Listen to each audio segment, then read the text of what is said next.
All right, gentlemen, good evening. I'm watching everybody come on, and we will give this till 9:02.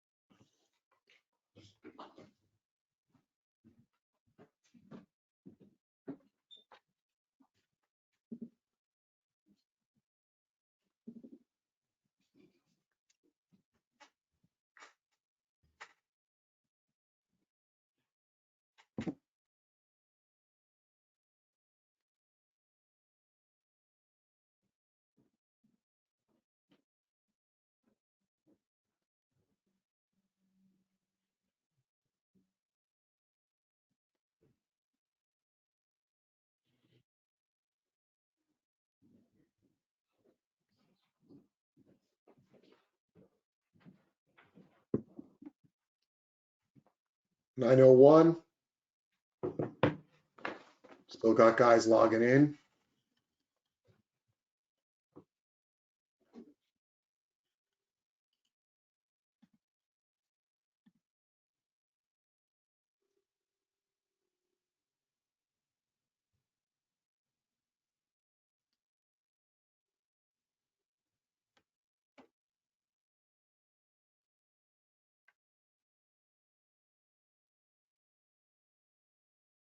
All right, 9:02. Let's get rolling. Good evening, gentlemen. Welcome to Director's Call number 3. I want to start off with a quote from Art Turok. There is a difference between interest and commitment. When you're interested in doing something, you do it only when circumstances permit. When you're committed to do something, you accept no excuses, only results. And I bring that up tonight because I appreciate very much that over 900 of our membership, 900 people in our membership have logged on to watch both call 1 and call 2. Whether they watched it live or they watched it on recording, that is a wonderful example of the commitment that our members have to their craft and to this thing of ours. And I appreciate it very much. So without further ado, I want to pass this over to our 2 directors, the National Coordinator of Officials, Tom Abbott, and our Directors of Officials Education and Training, Brian Abbott. All right, folks, we're going to get started. Again, our focus is the Crease area. You're going to see a couple clips from last year. We're going to run them through twice. TA is going to comment on them, and we'll get through these, and hopefully we'll provide some clarity, especially when we have an offensive player that is still taking the wrong path and we have defensive contact. So, Greg, hit it, buddy.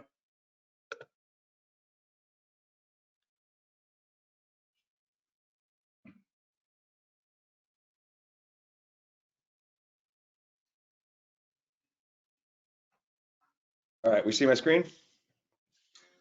Yes, sir. Yeah, we got your screen. Yep.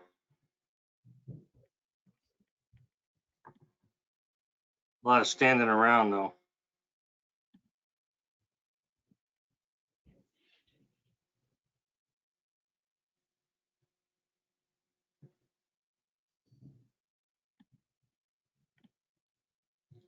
Greg, the one I'm seeing is not running, so I just want to let you know. Let me, oh, I got it paused. Hold on. We good now? There we go. There's one. Yeah. Show it again. All right, first run through.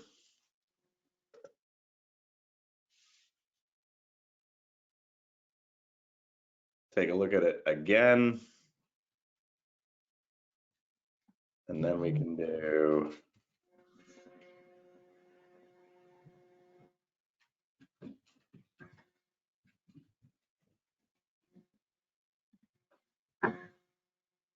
Okay, obviously this is a clip from last year's playoff game. I believe it's at RIT between Salisbury and Tufts. The officials are right on the play, right on the call. The player the offensive player either steps on the line or lands in the goal mouth. They both have the call at the same time. It's a great location for both those guys to come in on this play. Player dives, he either steps on the line there or lands in the goal mouth prior to the ball entering the cage. So last year, if he lands in the goal mouth without a foul, same as this year, got to take it away. Simple play. It can get more complicated when there's contact. Brian, you got anything to add to that one? No, I think that cuts right to it. All right, here's the Loyola Bucknell clip, clip number 2.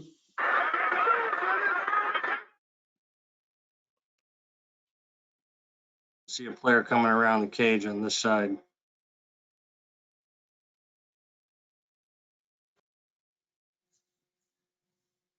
So show this again.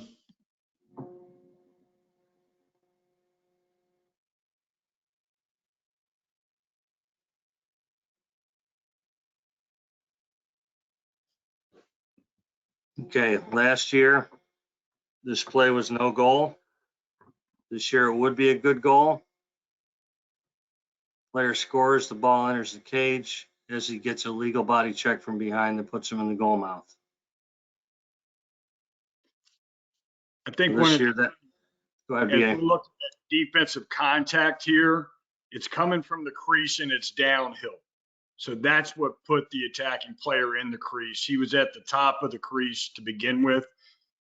Again, the contact that put him in the crease and goal mouth, but the ball was in the net first. So that's the tweak from this year, from last year to this year. This one counts. All righty. All right, this is our Michigan Penn State clip. BA, this one's all you. All right, you got the guy dodging. He's working to get up above the goal line. Again, last year, you see no goal. We got a foul. And again, the offense will retain the ball last year. This one, we could ring up as a good goal. And the reason I say that, if you look at this attacking player, he was working to get upfield, taking a better path, and the defender put him in there. Again, it's a 50-50. This is why we come together and talk about it.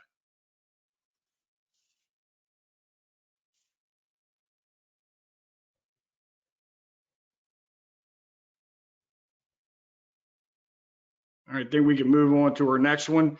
And in this one that we just showed, one of the things we want to try to do as a crew is a guy that's following the play in, try to have the push so the other guy can have the feet.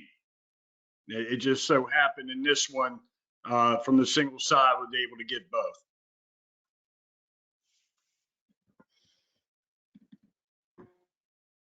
All righty. This one's from the other night.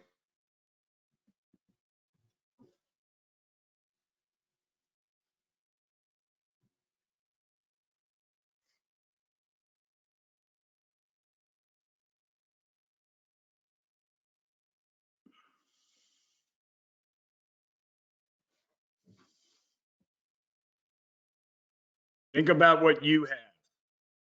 And then Tommy will talk about the possibilities.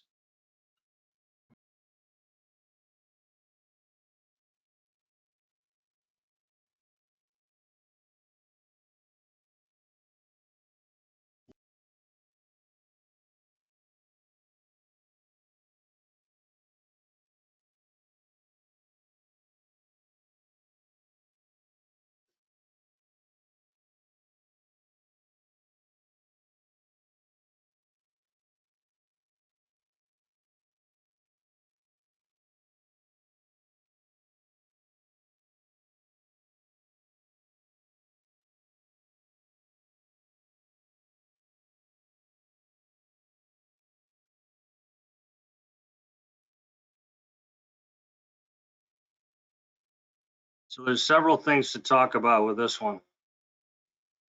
Let's talk about the play itself. Greg, if you can freeze it, just leave it right there. Okay. Let's talk about the play itself. The play itself is similar to the one we just saw previously, but this path is a little worse.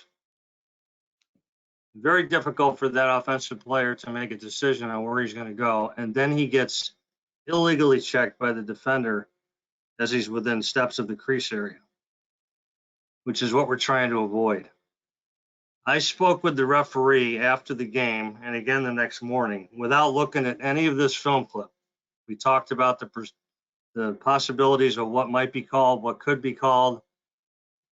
One of them had a take that he had the guy on a bad path all the way. That he was going right for the goal mouth, right at the goaltender. The other official had the foul. And at first, he was thinking push. But probably was a lot worse than that because big guy, little guy.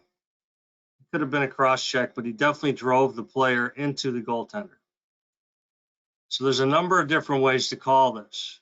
We always want to try to get the guy who's created the most difficult part for us. Who's the guy that's the bigger fouler? So in this case, what they ended up doing was they made a call where they gave simultaneous fouls, took one from each team for a minute, took the offensive guy for hitting the goalie, and the defender for the illegal check. But the illegal check probably created the contact with the goalie. So maybe you have 2-for-1 defender over offensive guy. In the conversation that I had with Miko, who's the referee on this side of the field coming in, he didn't see the check. Those players are boxing him out. The goaltender's in the way. The player's already started him to the ground in this case. And he got the shove, and the single side official had the defensive foul. So you try to get one or the other. What are you trying to create here? We've created a pretty good scenario over the last couple of years talking about taking a good path, bad path, away, not away, all of that stuff. This player was going to the goal mouth irregardless, so he was going to get a penalty. So you have to make a decision on what's fair.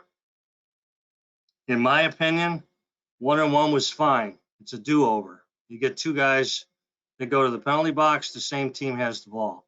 They're going to take the ball. Nobody's going to be happy with whatever we do here. We give them 2-for-1, one way or the other. One team's going to be worse off than the other. The kicker here is they were both in the wrong, and that's probably what's fair, and that's what we get paid to do, figure out what's fair. The defender, in all likelihood, in most cases like this, will get more time. But if we start to see offensive players going on a wrong path to try and create this, then they really are the guys who've created it. So that's what we get paid the big bucks for, is to make those decisions. Let's talk about the second part of this play. If you can run this again and show the guys after the play happens.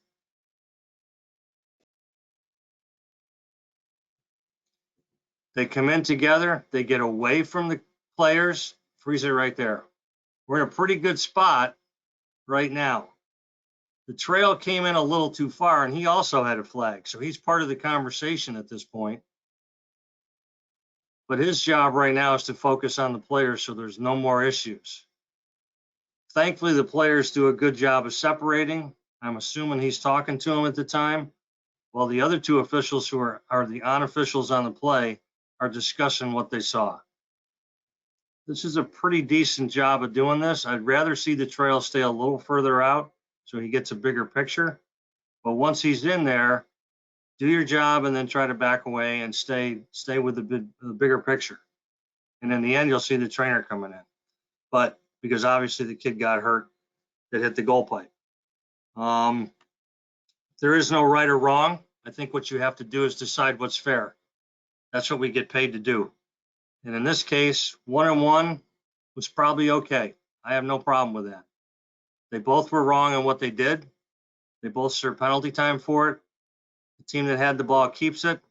And I'm not saying you referee the score, but it was a lot to a little at this point too. So that's something that at least you have to have in your mind. BA, you got anything to add to that? No, I think that nails it. Greg, go ahead and go to our last clip. right, so here's our last clip. This is Air Force Cleveland State.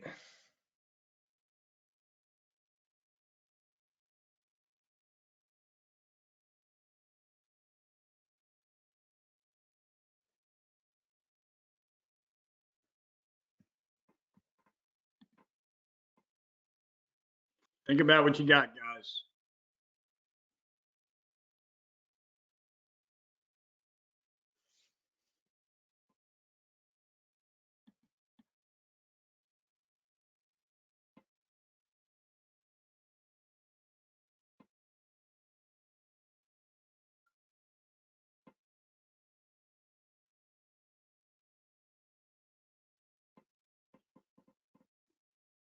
I think An one of the things, offensive, go ahead, BA. I was going to say, one of the things you look at there, that defender had contact with that guy the whole time. He's trying to get him with his stick. All that stuff doesn't impede him. And the offensive player, when he starts his jump, is behind goal line extended. Go ahead, TA. Yep, that's basically what I'm saying. The kicker here is the defender's on him the whole way. Probably doesn't do anything illegal, and the offensive guy is diving and jumping in a place where he shouldn't go. These guys call a crease violation and move on up the field. Probably a little contact from the defender on the side may have driven him into the goalie, but we could have had a penalty on the offensive player here for hitting the goalie while he's in the goal mouth. Without a doubt. Yep, and I think calling it the way they did it was spur of the moment, first time out. Face it, we're all going to be a little rusty. I'll talk about that in just a second. But if that player is making that move and taking a path that's dangerous, and he hits the goalie on his own, he needs to get a foul. Yeah, and remember our mechanics of what we want to do. We want to follow the play in. That'll take us to the fouls. And ideally, if you're following the play, you're looking for the push, the holds, and those things. And the guy that plays coming to is trying to catch feet, the goal mouth, so we catch everything. It's not always perfect, and sometimes we have to adjust. We're looking through nets and those things, but 90% of the time, that'll get us in a good spot. All right, Greg, can you put up our question? And Shannon, will you share the poll? What we have next, folks, is the number one test question that we struggle with. So go ahead and see if you can answer that one. An offensive player shall not enter the opposing team's goal mouth under any circumstances. Give you 30 seconds to vote.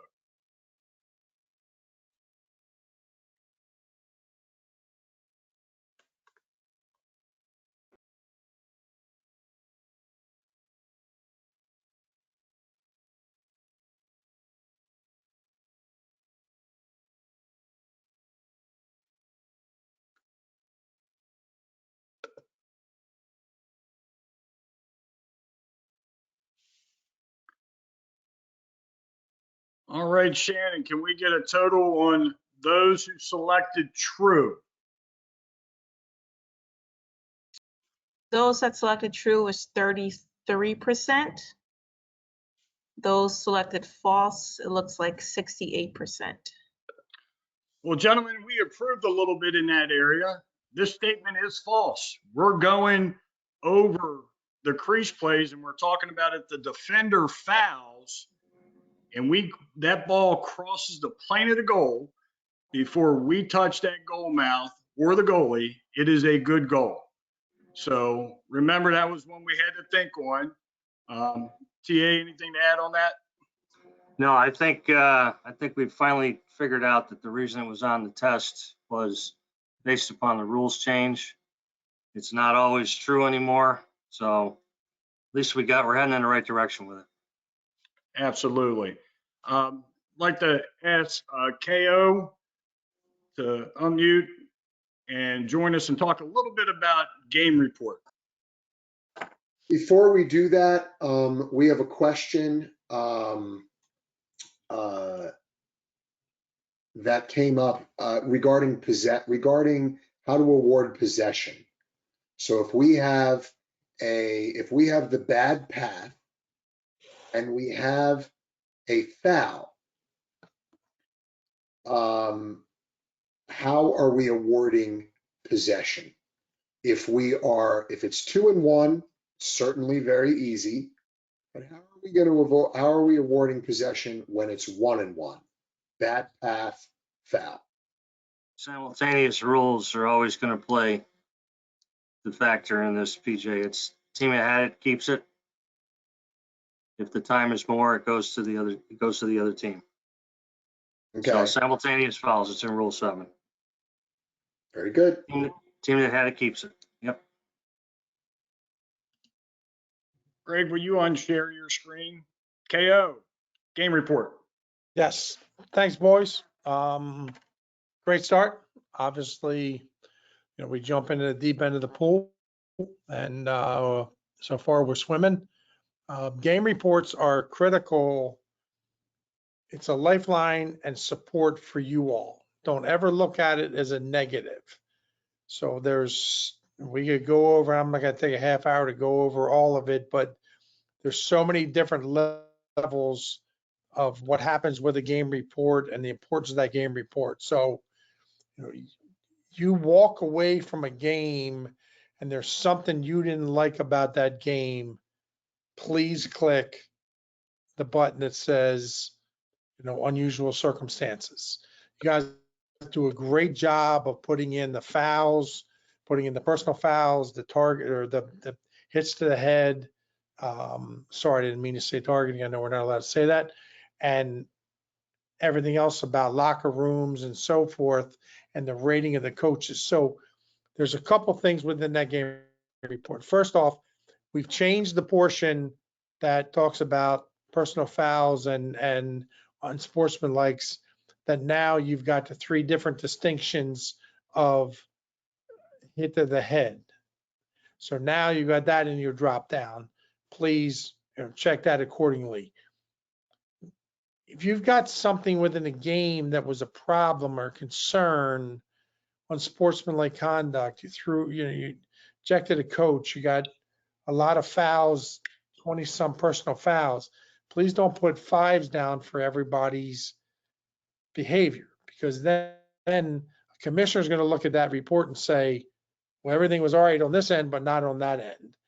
Most importantly, ejections, any type of serious injury, everybody knows who assigned you to that game.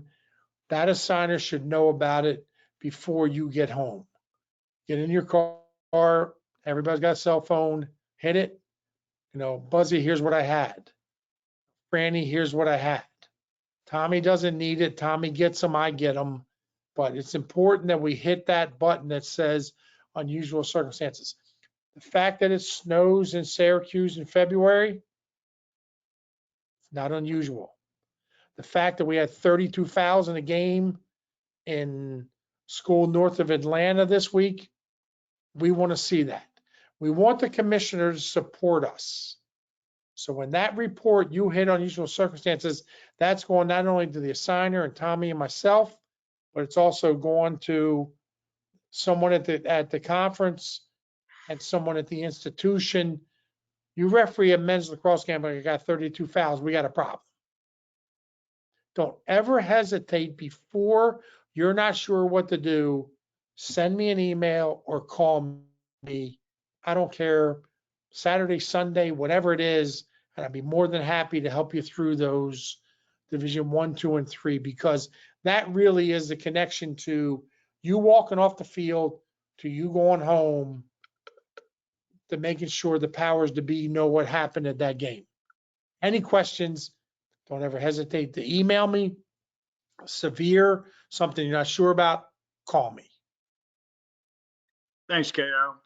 TA, Yep. you got final thoughts? That I do.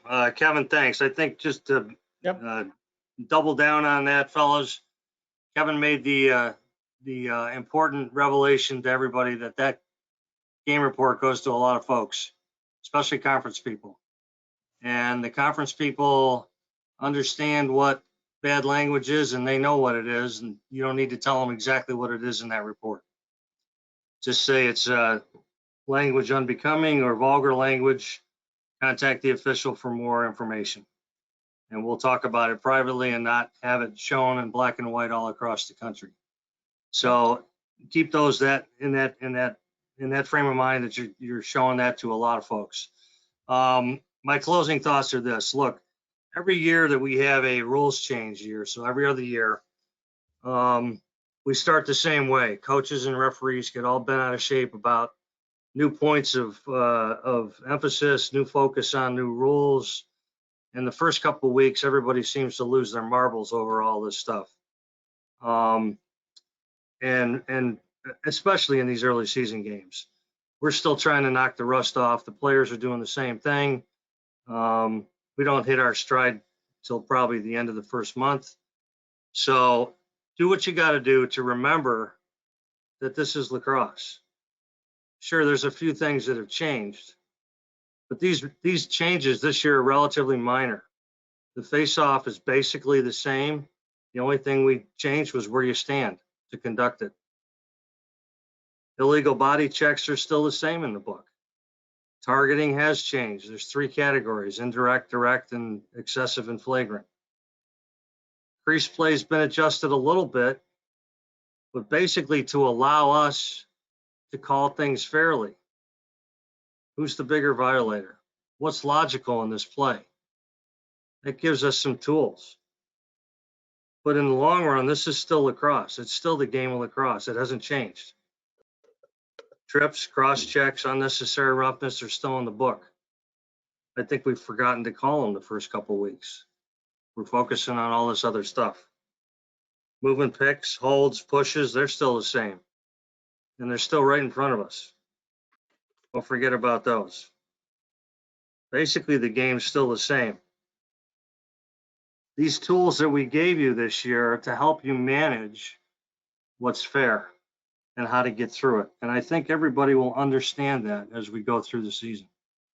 I know the coaches will as well. So good luck the rest of the way, and we'll talk a little bit more about some other high hits and indirect stuff later down the road. If you got film clips of them, make sure you get them to our folks to get them clipped so that we can show them. That's all I got. Yeah, folks, that's really important. If you have a game where you have a play and you want us to take a look at it, if you send us the time, we can find that stuff on Huddle. We can clip it up real quick. We can shoot it around to a bunch of folks and get a really good answer for everybody and share that out. When forum questions come in and it's something we feel we need to share out, we'll send out a memo on it. Say, hey, here's a great question that came in, and trust me, there'll be a lot of eyes on that question, and we'll have consensus. All right, PJ, close us out. Thank you, gentlemen, for your commitment tonight to almost 400 people tonight, and I know that we will get back up to the full 900 that we've had the last 2 weeks. Have a wonderful weekend. Work hard, and good things will happen. Take care, guys. Good night.